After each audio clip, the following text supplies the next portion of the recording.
AP ఫలితాలపై KA Paul మరోసారి కీలక వ్యాఖ్యలు చేశారు. ఇటువంటి ఎలక్షన్స్ నా జీవితంలో ఎన్నడూ చూడలేదని కేఏ పాల్ అన్నారు. ఈ ఈవీఎంలు ట్యాంపరింగ్ చేశారని, ఈవీఎం ట్యాంపరింగ్ ఎవరు చేస్తారో నా దగ్గర ప్రూఫ్స్ ఉన్నాయని కేఏ పాల్ అన్నారు. నిన్న జగన్ మాట్లాడుతూ నా దగ్గర ఆధారాలు లేవని అన్నారు. కానీ జగన్కి బాగా తెలుసు అది ఎవరు చేశారో అని అన్నారు. నా దగ్గర ఆధారాలు ఉన్నాయని, నేను దీని మీద కోర్టులో కేసు పెడతానని కేఏ పాల్ అన్నారు. నాకు సుమారు 5 లక్షల ఓట్లు పడ్డాయి, కానీ చివరికి 5,000 ఓట్లు చూపిస్తుంది. 50 అని నేను మీకు చెప్పడం జరిగింది. అదే ఓట్లు పడ్డాయి. అయితే పల్లా శ్రీనివాసరావుకి 1,00,000 మెజారిటీ రావడం ఏంటి?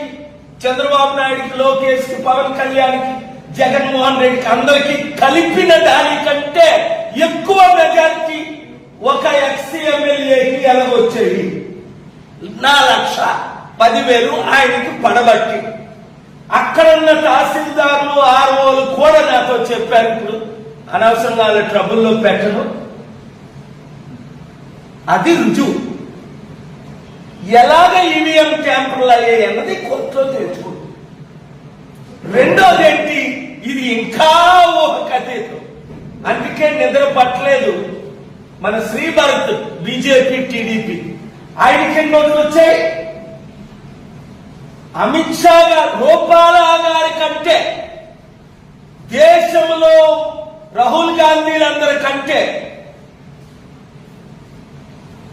ఇక్కడ 42 ఎంపీల కంటే మన తెలుగు రాష్ట్రాల్లో 5 లక్షల మెజారిటీ. ఎవరికి? ఆయన పేరేమిటో మీకు తెలియదు. హైదరాబాద్ నుంచి వచ్చి చంద్రబాబు నాయుడు కొడుకు తోడల్లుడు. అంటే తోడల్లుడు చంద్రబాబు నాయుడు గారి కంటే 20 రెట్లు మెజారిటీ భరత్. ఎన్ని రెట్లు? 20 రెట్లు. ఇది ఎవరైనా? అమెరికాలో దొంగతనాలు ఘోరంగా జరుగుతాయి, బ్యాంకుల్లోని, షాపుల్లోని. కానీ మాస్కులు వేసుకొని ఎవ్వరూ చూడకుండా వస్తారు, కన్నలు పట్టుకొని దోచుకుంటారు, వెళ్ళిపోతారు. కన్నుగుడ్లు తప్ప ఏవి కనబడవు సీసీటీవీ కెమెరాలకు కూడా. ఇక్కడ మన గజ దొంగలు ఏం చేశారంటే మాస్కులు వేసుకోలేదు, బ్లౌజులు వేసుకోలేదు, బ్లౌజులు ఏమి వేసుకోలే. డైరెక్ట్ గా తెల్ల బట్టలతో, కాశీ వస్త్రాలతో ఇంక ఎలక్షన్ దాడులు చేయించి గెలిచారు. ఎవరి పేరుది? టీడీపీ భరత్. లైఫ్ లో ఆయన గెలుస్తాడని ఊహించలేదు. ఆయన జనరల్ ఏజెంట్ ఎవరైతే సర్టిఫికేట్ తీసుకున్నారో చాలా మంచి ఆయన, Suman, bar association president. Morning 7-7:30 మేము అందరం ఉంటుండగా వైసీపీ ఏజెంట్ ఉంటుండగా చెప్పిన మాటలు, సార్ మీకు మాకే టగాఫోర్. అప్పుడు నేను చెప్పాను, ఎలా టగాఫోర్ ఉంటుందండి? మీరు 4 లక్షలు దాటు, ఝాన్సీ 4 లక్షలు దాటు, నాకు తక్కువ అయితే 5.5, 6 వస్తున్నాయి 14లో రుజువులతో చెప్పాను. కరెక్టే సార్, అందుకే మేము ఇంత యాక్టివ్ గా లేవని. ఎప్పుడైతే నేను బాయ్కట్ చేస్తున్నానో బాధతో మేమందరం ఉంటుండగా, జ్యోతి, మమత, అనిత అందరూ ఉంటుండగా, మా ఏజెంట్లు ఉంటుండగా ఆయనే చెప్పారు, మోదీకి వందనాలండి, ఆ 25% నుంచి ఇలాగ ట్రాన్స్ఫర్ అయ్యాయి. దేవుడి సాక్షిగా ఆయన చెప్పడం 10 మంది విన్నారు. మా ఓట్లు అలాగ ట్రాన్స్ఫర్ అయిపోయి. అయినా ఈ గజ దొంగలకి, అవినీతి పరులకి కొంచెం తెలివితేటలు లేవని ఇదే రుజువు. విజయవాడకు తెలివితేటలు ఉన్నాయి. అందుకే వాళ్ళు చిత్తుగా ఓడి కొన్ని సీట్లతోనే గెలిచారు. 240. నిజంగా 90 నుంచి 110 సీట్లు వచ్చాయి బీజేపీకి. 240 రాలా. ఒడిశాలో 20 ఎక్కడ వచ్చాయి, కర్ణాటకలో 20 ఎక్కడ వచ్చాయి, ఆంధ్రాలో 3, తెలంగాణలో 8 ఎలా వచ్చాయి? 1% ఉన్న బీజేపీకి 45-50% ఓట్లు ఎలా పడ్డాయి? ఆంధ్రాలో 8% ఉన్న బీజేపీకి తెలంగాణలో 50%, 35-40% ఓట్లు. వైఎస్ జగన్ రెడ్డి చెప్పినట్లే ఏపీ ఫలితాలు చూసి దేశం ఆశ్చర్యపోతుందని తెలుగుదేశం పార్టీ ఎమ్మెల్యే నిమ్మల రామనాయుడు పేర్కొన్నారు. ప్రజలు ఇచ్చిన తీర్పు 5 కోట్ల ఆంధ్రుల విజయమని చెప్పారు. జగన్ అరాచక నిరంకుశ నియంతృత్వ రాజ్యాన్ని కుక్కటి వేలతో పెకిలించారన్నారు. ప్రజా తీర్పుపై ఆత్మవిమర్శ చేసుకోకుండా ప్రజలపై నెపాన్ని నెట్టడం సిగ్గుచేటని అన్నారు. 5 సంవత్సరాల జగన్మోహన్ రెడ్డి పాలనను ఏదైతే ఆయన అరాచకత్వాన్ని గుర్తించినటువంటి ప్రజలు విజ్ఞతతో వాళ్ళు ఓట్లేస్తే మరి ఆ విజ్ఞతనే ఈవేళ ప్రశ్నించేటువంటి విధంగా ఆ ప్రజల విజ్ఞతపైనే నిందలు వేసేటువంటి విధంగా జగన్మోహన్ రెడ్డి ముఖ్యమంత్రి స్థాయిలో ఉండి మాట్లాడుతూ ఉన్నాడనంటే నీతి లేని రాజకీయ నాయకుడు ఎవరైనా ఈ దేశంలో ఉన్నారనంటే అది జగన్మోహన్ రెడ్డి అని నిన్న ఆయన మాట్లాడినటువంటి మాటలను బట్టే మనందరికీ కూడా అర్థమవుతున్నటువంటి పరిస్థితి. నిన్న ఆయన మాట్లాడుతూ అమ్మఒడి అందుకున్నటువంటి తల్లులు, పెన్షన్లు అందుకున్నటువంటి అవ్వాతాతలు, డోక్రా మహిళలు, ఎవరైతే పథకాలు ఉన్నటువంటి మహిళలు అందరూ కూడా నన్ను మోసం చేశారని ఆయన మాట్లాడడం కానీ, వైఎస్ఆర్సీపీ సోషల్ మీడియా అయితే ఇంకొక అడుగు ముందుకేసి ఏదైతే ప్రజలే జగన్ని మోసం చేశారని వాళ్ళు ప్రచారం చేయడం కానీ, అంటే ఏదైతే 99% మేనిఫెస్టోని నేను అమలు చేశాను, ప్రజలు ఓట్లేసేట విషయంలో నన్ను మోసం చేశారని జగన్మోహన్ రెడ్డి ఏదైతే నిన్న మాట్లాడుతూ ఉన్నాడో మరి ఆయన ప్యూడల్ మనస్తత్వాన్ని, ఆయన పెత్తందారి మనస్తత్వాన్ని నిన్న అద్దం పట్టినటువంటి విషయం. అంటే తన తప్పిదాలు ఏవైతే ఉన్నాయో, తన చేతకానితనం ఏదైతే ఉందో అవన్నీ కూడా ప్రజల మీకే నెట్టేసేటువంటి ఏకైక ముఖ్యమంత్రి ఈ దేశంలో జగన్మోహన్ రెడ్డి ఒక్కరే అన్నట్టుగా నిన్న ఆయన మాట్లాడుతున్నటువంటి పరిస్థితిని బట్టి మనందరికీ కూడా అర్థమవుతున్నటువంటి పరిస్థితి. అంటే 99% మేనిఫెస్టోను అమలు చేశారని పదే అబద్ధాన్ని చెబితే అది నిజం కాదనేటువంటి వాస్తవాన్ని ఈవేళ జగన్మోహన్ రెడ్డి గుర్తుపెట్టుకోవాల్సిన అవసరం ఉంది. ఈరోజు ఆంధ్రప్రదేశ్ రాష్ట్ర ప్రజలు అడుగుతూ ఉన్నారు, మరి ఏదైతే నువ్వు ఆ రోజు 2019కి ముందు అధికారంలో రాకముందు ఏం చెప్పావు, అధికారంలోకి వచ్చిన తర్వాత 5 సంవత్సరాల్లో ఏం చేశావు, దాని మీద మేము తీర్పిచ్చాం. ఆ రోజు 25 మంది ఎంపీలు ఉండి నేను కేంద్రం మెడలు ఉంచి ప్రత్యేక హోదా తెస్తానన్నావు. మరి 22+ మళ్ళీ రాజ్యసభ 31 మంది ఎంపీలుంటే మరి వేళ ఆ హోదా ఎక్కడుందని చెప్పి వేళ ప్రజలు ఇచ్చినటువంటి తీర్పు. వారం రోజుల్లోనే సిపిఎస్ రద్దని చెప్పావు. మరి వేల వారాలు గడిచినా కూడా మరి ఆ సిపిఎస్ ఎక్కడని వేళ ప్రజలు తీర్పిచ్చినటువంటి పరిస్థితి. ప్రతి సంవత్సరం కూడా డిఎస్సి అన్నావు, మెగా డిఎస్సి అన్నావు. 5 సంవత్సరాల్లో మరి ఎక్కడా అని చెప్పి వేళ ప్రజలు ఇచ్చినటువంటి తీర్పు. ప్రతి జనవరి జాబ్ క్యాలెండర్ అన్నావు, 5 జనవరిలైనాయి, ఎక్కడా అని చెప్పి ఈవేళ ప్రజలు ఇచ్చినటువంటి తీర్పు. ఆ రోజు సాక్షాత్తు అసెంబ్లీలో పోలవరం 2020 జూన్ కన్నావు, మళ్ళీ 2021 ఆగస్టు కని చెప్పావు, మళ్ళీ 2022 డిసెంబర్కి పూర్తి చేస్తానని చెప్పావు. మరి పోలవరాన్ని ఎట్లా ముంచేశావు, ఈవేళ ప్రజలు ఇచ్చినటువంటి తీర్పు. ఆ రోజు ప్రతిపక్ష నాయకుడిగా అమరావతిని స్వాగతిస్తూ ఉన్న 30,000 ఎకరాలు పైబడి రాజధానికి ఉండాలని ఆ రోజు అసెంబ్లీలో చెప్పి అధికారంలోకి వచ్చిన తర్వాత అమరావతి కాదు 3 ముక్కలని చెప్పి ఏ 3 ముక్కలైనా ఒక్క ఇటుకు కూడా పెట్టలేనటువంటి నీ అసమర్థతకి నిన్న ప్రజలు ఇచ్చినటువంటి తీర్పు.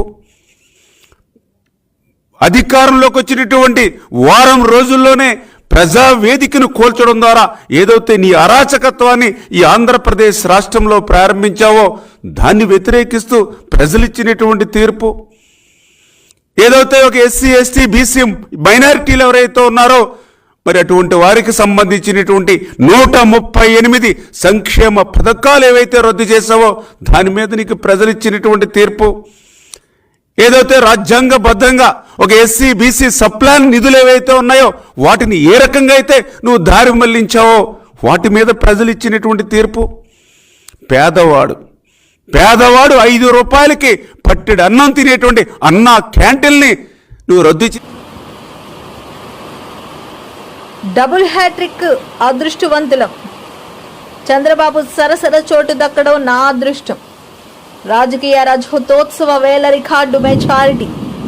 భీమిలి పార్టీ శ్రేణుల కృతజ్ఞత సమావేశంలో గంటా శ్రీనివాసరావు. వరుసగా 6 ఎన్నికల్లో విజయం సాధించిన రికార్డును పార్టీ అధినేత చంద్రబాబు నాయుడుతో కలిసి పంచుకోవడం ఆనందంగా ఉందని భీమిలి ఎమ్మెల్యే గంటా శ్రీనివాసరావు చెప్పారు. చిరస్మరణీయమైన విజయాన్ని అందించిన భీమిలి నియోజకవర్గ ప్రజలకు జీవితాంతం రుణపడి ఉంటానని అన్నారు. భీమిలి టీడీపీ కార్యాలయంలో బుధవారం ఏర్పాటు చేసిన కృతజ్ఞత సభలో ఆయన మాట్లాడుతూ టీడీపీలో గోరంట్ల బొచ్చి చౌదరి 7 సార్లు, ధూళిపాల నరేంద్ర 6 సార్లు గెలిచినప్పటికీ మధ్యలో ఓటమిని ఎదుర్కొన్నారని తెలిపారు. రాజకీయాల్లో రజతోత్సవ సంవత్సరమైన 2024 డబుల్ హ్యాట్రిక్ విజయంతో పాటు 92,000కు పైబడిన రికార్డు మెజారిటీని అందించిందని ఆనందం వ్యక్తం చేశారు.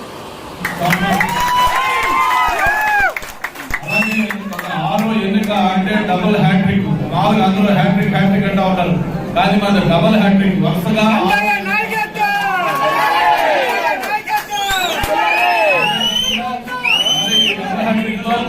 ఎప్పుడు కూడా మర్చిపోలేని 92,400 మొత్తం తెలుగుదేశం పార్టీలో ఇట్లా డబుల్ హ్యాట్రిక్ 6 సార్లు కంటిన్యూగా గెలుస్తున్న వ్యక్తులు చంద్రబాబు నాయుడు గారు ఒకరుంటే ఆ తర్వాత మళ్ళీ ఆ దృష్టిలో అవకాశం నాకే పెట్టింది. 56 రెండోది 3 8 వాటు 3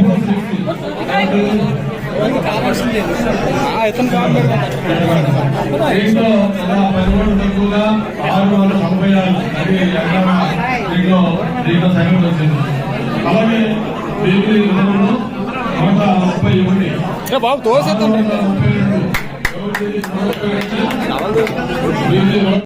భయం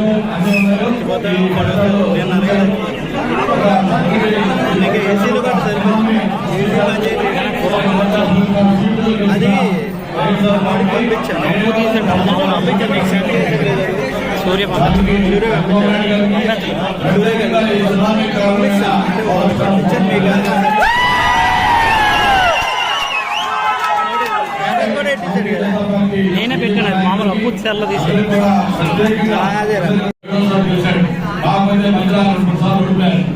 మన జిల్లా నుంచి కొంతమంది నాయకులు 7 సార్లు గెలిచారు, కానీ వాళ్ళు కూడా మధ్యలో 3 సార్లు ఓడిపోయారు. అట్లాగే రాష్ట్రంలో అక్కడక్కడ కొంతమంది నాయకులు ధూళిపాల నరేంద్ర గారు ఉన్నారు, ఆయన కూడా 6 సార్లు గెలిచాడు, కానీ మధ్యలో ఓడిపోయాడు. కానీ ఎక్కడ ఓడిపోకుండా 6 సార్లు కంటిన్యూగా గెలుస్తున్న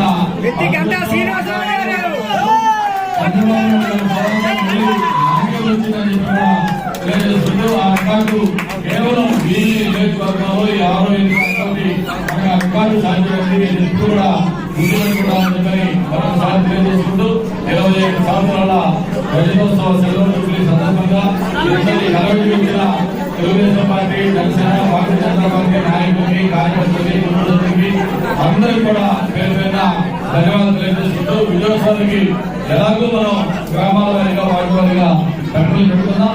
పెట్టుబడులంటూ ఈ గ్రామంలో ఎక్కువ సమయం ఉంటాం, ఎందుకంటే ఇలాగ వర్షంలో తోసుకొని సరిగా ఒకరికొకరు ఫోటోలు రాకుండా ఎక్కువ పెట్టకుండా ఇప్పటికే మీరు కూడా ఆలస్యం కాబట్టి మనం ఈ కేక్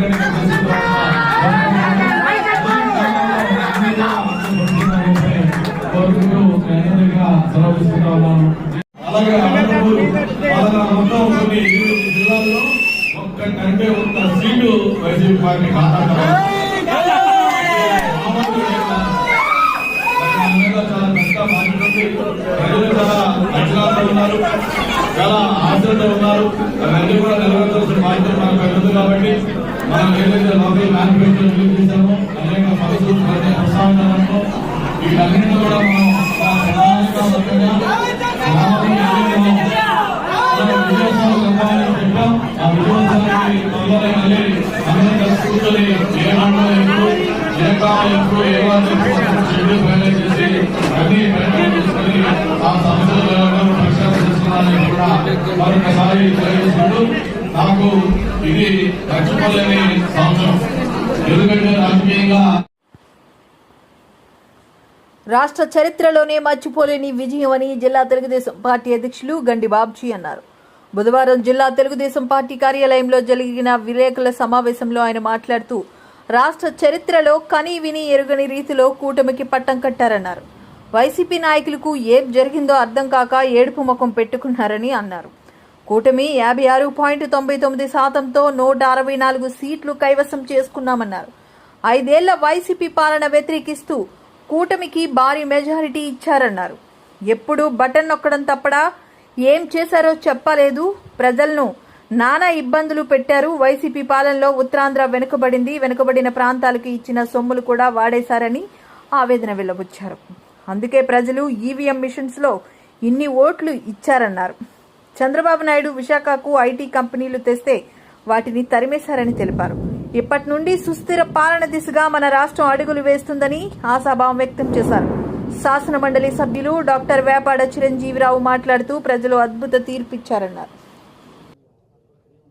ఇది చాలామంది వైసీపీ నాయకులకి అసలు అది ఏం జరిగిందో కూడా అర్థం కావలేని పరిస్థితిలో ప్రజలు తీర్పిచ్చారు. నిజంగా అంటే ప్రజలు ఈ 5 సంవత్సరాల్లో మనం చాలా సందర్భాల్లో మాట్లాడుతున్నప్పుడు మీరు చెప్పిన మాట ఏమిటంటే, ఎప్పుడు ప్రజలకు అవకాశం వస్తుందా, మా కసి మేము ఎప్పుడు తీర్చుకోవాలనే ఎదురు చూపులతో ఉండి ఆ కసిని అంతటినీ కూడా ఈరోజు ఎన్నికల్లో చూపించారనేది మనందరికీ అర్థం అవుతుంది. అసలు ఎన్నికల విశ్లేషణ చేసుకుంటే వైఎస్ఆర్సీపీకి కానీ వాళ్ళ నాయకులకు కానీ వాళ్ళ ముఖ్యమంత్రి మాజీ ముఖ్యమంత్రి ఇక ముఖ్యమంత్రి అందాకల్లా ఆపద్ధర్మ ముఖ్యమంత్రి ఉన్నట్టున్నాడు. ఆ ముఖ్యమంత్రికి కానీ అసలు దిమ్మ తిరిగిపోయి అసలు ఏంటి జరిగిందో కూడా అర్థం కాని పరిస్థితి అని చెప్పి నిన్న మీరు ప్రెస్ మీట్లో కూడా ఏదో దొంగేళ్ళు పిలిచినట్టు ఏంటి చెప్తున్నాడు. సో ఇవన్నీ కూడా ప్రజలు గమనించారు. మరొకసారి మీ అందరికీ ముఖ్యంగా మీడియా సోదరులకి మళ్ళీ ప్రజలకి కార్యకర్తలకి ధన్యవాదాలు తెలియజేసుకుంటూ మీ అందరికీ తెలిసే ఉంటుంది ఓటు షేరు. ముఖ్యంగా టీడీపీ యొక్క ఓటు షేర్ ఈవేళ సుమారు 45.6% వచ్చింది. మరి అట్లాగే బీజేపీ 2.83, జనసేన 8.56, ఈ మూడు కలిపి సుమారు 56.99% ఓట్లతో ఈవేళ బంపర్ మెజార్టీ సీట్లు ఈవేళ మేము కైవసం చేసుకోవడం జరిగింది. దీనికి ముఖ్యంగా ప్రజలకి మేము అందరం కూడా ధన్యవాదాలు తెలియజేస్తున్నాం. ఏ రోజు కూడా ప్రజలు ఎట్లాగా ఉన్నారు, పాత రోజుల్లో చెప్తారు రాజులు పరిపాలించేటప్పుడు, ప్రజలు ఈ పరిపాలన గురించి ఏమనుకుంటున్నారనే ఉద్దేశంతో ఆ ఉద్దేశాన్ని రాజు తెలుసుకోవాలనే మనసులో కలిగినప్పుడు రాజు జనరల్గా ఆ ప్రాంతంలో తనకు నచ్చిన ప్రాంతంలో మారువేషం వేసుకొని తన పరిపాలన ఈ చరిత్ర కూడా ఈ తీర్పు కూడా మారదు అని చెప్తున్నాను. అంటే ప్రతి రాజకీయ నాయకుడు ఏం గుర్తుపెట్టుకోవాలి, ఈ ప్రతి పాలకుడు ఏం గుర్తుపెట్టుకోవాలి, మనకి ప్రజలు పట్టం కడితే ప్రజల పక్షాన నిలబడాలి, అంతేగాని కక్ష సాధింపు చర్యలతో ఎప్పుడూ పరిపాలించకూడదు. మనం వేసే ప్రతి అడుగు ప్రజల వైపు ఉండాలి, అంతేగాని నియంత్రణతో పోకడలకు వెళ్ళకూడదు అని ఈ తీర్పు చెప్పింది. కాబట్టి ఈ తీర్పు పక్కాగా ఒక రిఫరెన్స్ అని నేను కానీ పెద్దలు కానీ చెప్పాల్సిన పరిస్థితి వచ్చింది. నేనైతే స్పష్టంగా చెప్తున్నాను. కాబట్టి నేను ఎప్పుడూ చెప్తూ ఉంటాను, దక్షిణ భారతదేశంలో తెలివైన ప్రజలు ఆంధ్రప్రదేశ్ ప్రజలు అని. ఈ ఆంధ్రులు విజ్ఞులని ఎందుకంటున్నానంటే ఈ 5 సంవత్సరాల పరిపాలన చూశారు. ఎలా ఉండకూడదో అలా ఉన్నది. ఇది 2014లో క్లిష్ట పరిస్థితుల్లో రాష్ట్రాన్ని కాపాడే శక్తి చంద్రబాబు నాయుడు గారికి ఉందని ఆ రోజు అధికారాన్ని కట్టబెట్టారు. ఆయన చక్కగా లోట్లో ఉన్న రాష్ట్రాన్ని మిగిలిలోకి తీసుకొచ్చాడు. రాజధాని లేని రాష్ట్రానికి రాజధాని కల్పించాడు. ప్రాజెక్టులు లేని రాష్ట్రానికి ప్రాజెక్టులు నిర్మించడం మొదలుపెట్టారు. అట్లాంటి రాష్ట్రాన్ని ఈ 5 సంవత్సరాల్లో సర్వనాశనం చేసేశారు. ప్రజలు ఈ విషయాన్ని గ్రహించారు. ఎక్కడ పాతపట్నం నుంచి కుప్పం వరకు అక్కడ ఇక్కడ తేడా లేకుండా ప్రతి ప్రాంతంలో ఉన్న ప్రజలు కూడా మరలా ఇలాంటి పరిస్థితుల్లో రాష్ట్రానికి అనుభవజ్ఞుడు విజనరీ ఉన్న నాయకుడు చంద్రబాబు నాయుడు గారు కావాలని చెప్పి అద్భుతమైన మెజారిటీతో కనీవిని ఎరగని, ఏదో సినిమా డైలాగ్లో చెప్పాలంటే నెవర్ బిఫోర్ ఎవర్ ఆఫ్టర్ ఇలాంటి చరిత్ర ఇప్పటికొచ్చి లేదు. రాబోయే పరిస్థితి రాబోయే కాలంలో ఇంకొకసారి రాదని చెప్పి ప్రజలు తీర్పిచ్చారు. కాబట్టే ఆంధ్రప్రదేశ్ ప్రజలకి, విఘ్నులైన ఓటర్లకి తెలుగుదేశం పార్టీ తరపు నుంచి మరొక్కసారి మేము మనస్ఫూర్తిగా ధన్యవాదాలు తెలియజేస్తున్నాం. ముఖ్యంగా విశాఖపట్నం ప్రాంత ప్రజలకి మరొక్కసారి మేము ధన్యవాదాలు ఎందుకు తెలియజేస్తున్నామంటే, లాస్ట్ టైం 2019 ఎన్నికల్లో ఆ వైసీపీ సునామీలో ప్రతి చోట తెలుగుదేశం పార్టీ ఓడిపోయినప్పటికీ విశాఖ ప్రజలు మాత్రం ఇక్కడ తెలుగుదేశం పార్టీకి పట్టం కట్టారు. కారణం ఏంటో మీకు తెలుసు. 2014లో హుదూద్ తుఫాన్ వచ్చినప్పుడు మన విశాఖలో ఉన్న మొత్తం మౌలిక వసతులు, టెలికాం కానీ విద్యుత్ రంగం కానీ సర్వనాశనం అయిపోయినప్పుడు చంద్రబాబు నాయుడు గారు వచ్చి వారం రోజులు ఇక్కడ కూర్చొని ఓ పాలనా దక్షుడు, ఓ ముందు చూపు కలిగిన నాయకుడు ఎలా ఉండాలో అలా ఉండి మొత్తం మౌలిక వసతులన్నింటినీ తిరిగి పునర్నిర్మించాడు. ఆ ఘనత చంద్రబాబు నాయుడు గారికి దక్కింది. ఈ విషయాన్ని విశాఖ ప్రజలు గుర్తు పెట్టుకునే మరలా విశాఖ పట్టం కట్టారు. అదే విశాఖ ప్రజలకి నాకు న్యాయం చేయండి కేఏ పాల్. తనకు న్యాయం చేయండి అంటూ Prajashanti party chief KA Paul chief justice చంద్రచూడ్ను ఉద్దేశించి వీడియో విడుదల చేశారు. దేశంలో జరిగినవి అత్యంత చెత్త ఎన్నికలు. నా వద్ద ఆధారాలు ఉన్నందుకే ఈ మాట అంటున్నా. విశాఖ ఎంపీగా పోటీ చేసిన నాకు 1000 ఓట్లు వచ్చాయి. వాటిని నా ఫ్యామిలీ ఓట్లను అక్రమంగా టీడీపీ అభ్యర్థి భరత్కు మళ్లించారు. ఈ విషయంలో మీరు జోక్యం చేసుకుని ప్రజాస్వామ్యాన్ని రక్షించండి అంటూ సిజేఐని పాల్ కోరారు. To the Honorable Chief Justice of India, Mr. Chandrachud ji, you know my credibility, integrity, honesty. When you said last year, I am honored for the service I am rendering. When I argued before you and the Honorable AP and Telangana High Courts, I said how important it is for the judiciary to save Indian democracy. This is the worst election for which I have the proof. I contested as a member of parliament in Visakhapatnam, got almost 550,000 to 700,000 votes. All have been transferred, including my family members' votes have been redirected to one unknown person, TDP BJP candidate, Bharat, who got the highest majority for doing nothing. So therefore, what I am asking you is, just like your great father, legendary leader, former Chief Justice, step out, take as a sumoto, listen to people, friends like my friend Kapil Sibal and others. Do something to stop this corruption. Otherwise, God will not forgive you. History will not forgive you. The country will not forgive you. And you will lose all the credibility you have earned. You know, you lived in the US, I lived in the US. I came to save this country, double the economy. Only you. God has called you, chosen you, anointed you, appointed you. The country needs your leadership. Please take the right decision, bold decision.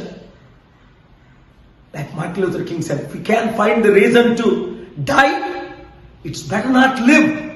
You have found the reason, if necessary, to give your very life to save Indian democracy, judiciary and election. Otherwise, India is finished forever. Please consider doing what is right. See you soon. Thank you very much.